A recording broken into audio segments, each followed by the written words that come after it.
Hello, so inside Creo we have config files, and those are very important for controlling the behavior of Creo.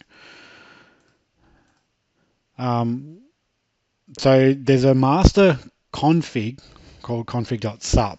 It is optional, but if it is used, then any option contained within that file can't be overwritten or by any other subsequent file. So it's sort of like an administrator type config.pro. And then from there we can actually read up to 3 additional config.pros from these folders. So the installation folder, the user's home directory, or the startup directory or the default working directory. If there's any options inside these 3 files that conflict, then the last file to be read will be the option that was used, unless that is conflicting with the config.sup, in which case it won't overwrite the config.sup. Common uses for these 3 different folders might be something like company standard things in this first folder, maybe user specific stuff in the users folder, and then a startup folder could be something very specific to your project, things like templates and things like that. Okay, so let's have a look at that now. So if we look at here's basically those 4 configs, if you like. The first one is config.sup. We've just got one option set, so we can see that behavior later on. So we've got it set to yes here. In a subsequent config.pro, we've also got that set to no.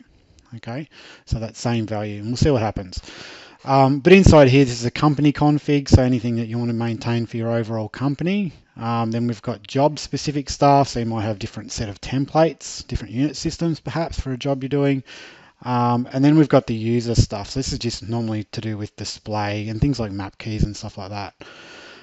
So those folders, if we have a look at them specifically, if we look at firstly the installation folder, we've got our config.pro and our config.sup. I also got in here a copy of the same file I had before. All I've done there is really rename that to config.pro. For the config.pro to be read, it must be called config.pro. So this file here actually doesn't get read. Okay, and that's common throughout the other folders as well. If we look at the home directory, so as I mentioned, %home %, you can just type this in. Okay, this is the directory. All right, and it takes us there. We've got the config.pro for this one there, right? And then the last one is the job specific one. Now that's set in the shortcut. So if we go to a shortcut and we have a look at the properties, you can see this config.pro is being read from there. So if we have a look at that folder, you can see there's my config.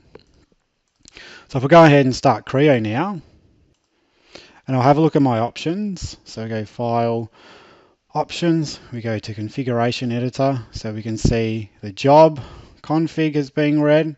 Okay, we can see the user config is being read. Okay. We can also see the installation or the company standard option has been read. Notice, if you remember, this value is actually set to no inside this config, but it's set to yes because in this case we've got it set to yes in the config.sup. And the lock means it just can't be changed. I can't change that value in session now. It's locked out, locked away. All right. Now, sometimes what you might want to do is have a look at the current session. And when you're looking at the current session, you can actually look at the source where the option comes from.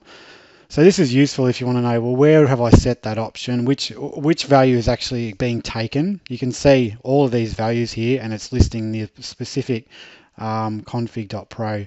So current session is an amalgamation of all of the configs, and that's what's affecting our current session, and that's the overall behavior that we're getting. All right, so that's config files. Thanks very much.